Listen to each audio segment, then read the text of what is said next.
Gu Ran noticed Zhang Jia's constant, quiet attention on Shen Xinyu and her reluctance to approach him.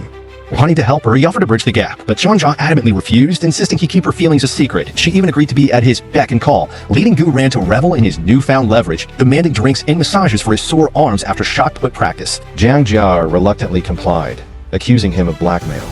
Meanwhile, Su Zizai had rushed to congratulate Zhang Lurang on winning the silver medal in the 100-meter dash. Zhang Lurang dismissed it, believing only first place held true meaning. Su Zizai reassured him that any effort was significant, telling him she would feel great even if she came in last, emphasizing his achievement. She playfully remarked that the silver medal looked as if it were tied to a red scarf. Zhang Lurang, seeing her interest, promptly offered it to her. When other students called Su Zizai away for group photos, she excitedly told Zhang Lurang to wait for her that night. Observing this exchange, Yan Zhenxin questioned Zhang Lurang about giving his medal away, to which he simply replied, she likes it, leaving Yan Xin speechless. Later that day, Su Zizi returned the medal to Zhang Lurang, urging him to keep it safe, as it was his first medal obtained under her watch, and thus very meaningful. She clarified that her interest wasn't in the medal itself. Just as she was explaining, Zhang Lurang suddenly uttered, you like. Before he could finish, Su Zizai grew flustered, quickly declaring that she was only 16 and hadn't considered such matters, then dashed away. Zhang Lurang smiled, amused by her strong reaction. Back home, a bewildered Su Zizai immediately called Zhang Jia for an explanation. Zhang Jia, drawing from her extensive experience with dramas and novels, suggested that such a question usually preceded either a confession of affection or a rejection. Su Zizai decided that as long as they remained friends, it was enough. Elsewhere, Zhang Lurang pondered the interaction, looking at a gift Su Zizai had given him, feeling his guarded emotions begin to thaw. The consistent mutual tutoring between Su Zizai and Zhang Lurang began to yield remarkable results. During a teachers' meeting, it was revealed that while Class 1's overall average scores were high, Class 9's English scores, thanks to some excellent students, surpassed theirs. The head teacher praised the idea of excellent students influencing others and suggested top performers share their study methods with other classes.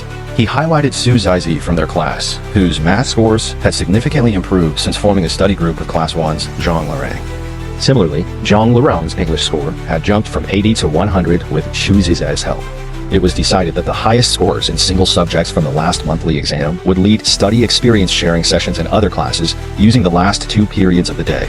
Su Zizai was chosen to share her math experience in Class 1. She felt nervous about addressing an entire class, fearing she might fail and be mocked. Zhang Jia, initially supportive, later empathized with Su Zizai's worries, admitting it sounded daunting.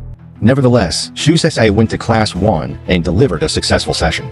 Afterwards, students from Class 1 eagerly approached her for advice. Seeing the time, Zhang Lurang called out to Su Zizai, who politely excused herself from the eager crowd and left with him. As they walked, Su Zizai jokingly asked if he rushed her away because he was afraid she'd neglect him if she tutored everyone. Zhang Lurang denied it, and Su Zizai playfully promised to be responsible for him to the very end. With the school anniversary approaching, a school-wide directive mandated every student club to prepare a performance. The Drama Society decided to stage a segment of Cinderella with main roles to be cast from new students. Su Zizai declared she would only audition for Cinderella if Zhang Lurang played the prince, otherwise she had no interest. That evening, Zhang Jia informed her that senior Shen Kenyu would be cast as the prince, disappointing Su Zizai. However, because Yi Zhenxin also intended to audition for Cinderella, and Zhang Jia strongly disliked her, Zhang Jia persuaded Su Zizai to compete, reasoning that their combined efforts would increase their chances of winning. Zhang Jia also pointed out that Cinderella's gown was rumored to be the most beautiful, tempting Su Zizai with the thought of looking stunning for Zhang Lurang. Zizai readily agreed. During a Cinderella audition, Yan Zhenxin attempted to solicit votes by offering cookies to classmates, including Gu Ran. Gu Ran, however, humorously declined, citing a toothache and the contagious nature of dental pain. He and his friends' votes ultimately went to Su Zizai. In the end, Su Zizai narrowly won the role by a single vote. Yi Zhenxin was visibly upset, convinced Su Zizai had secretly campaigned or that the audition was rigged. Senior Shen Zhenyu calmly advised her to accept the results with an open mind, offering to show her the ballots if she didn't believe him. Ye Zhenxin declined. Su Zizi then approached Shen Qianyu, requesting to see the voting slips, specifically to confirm who Zhang Lurang had voted for. Upon seeing his ballot, which indeed bore her name, Su Zizi was overjoyed. The role itself mattered little to her. Zhang Lurang's vote was all that she needed. She even noticed Zhang Lurang's subtle habit of touching his neck when he tried to deny voting for her, finding his shyness adorable. Having secured the role, Su Zizi asked Zhang Lurang to help her rehearse her lines, admitting the script was extensive and difficult to memorize. Zhang Lurang responded with a condition. He would consider helping her if she scored 90 points on the next exam he prepared for their tutoring session. Su Zizai, though slightly disheartened by the challenging target, vowed to achieve it. The following day, with their usual tutoring room unexpectedly closed, Zhang Liring invited Su Zizai to his home to work on the test. As she despondently reviewed her paper, Lin Mao, Zhang Liring's uncle, unexpectedly entered. Su Zizai quickly realized that Lin Mao, a math teacher, was Zhang Liring's uncle, explaining Zhang Liring's excellent math skills. Lin Mao, seeing Su Zizai's disappointment, insisted that Zhang Liring continue tutoring her and offered to have Zhang Liring escort her home if it got late. As Su Zizai was leaving, expressing her concern about rehearsing lines alone, Zhang Liring, noting her diligent attendance and serious attitude in their recent tutoring sessions, decided to award her 10 daily performance points. This raised her score to 95, meaning he would now help her with her lines. Su Zizai was thrilled and thanked him for his kindness. Guanfang's room became their rehearsal space, chosen for its soundproofing.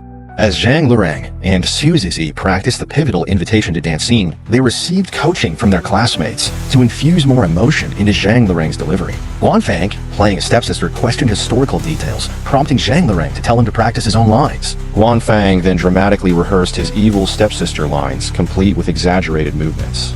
Suddenly, Guanfang's grandma walked in, mistook Guanfang's performance for real conflict, and playfully hit him with a broom. Realizing it was just a play for the upcoming school anniversary, Grandma became excited and settled in to watch their impromptu performance. They began to enact the classic tale, introducing Cinderella, her benevolent mother, her new stepfather, and her cruel stepsisters, who treated her as a maid. If you love this story, subscribe for the next episode.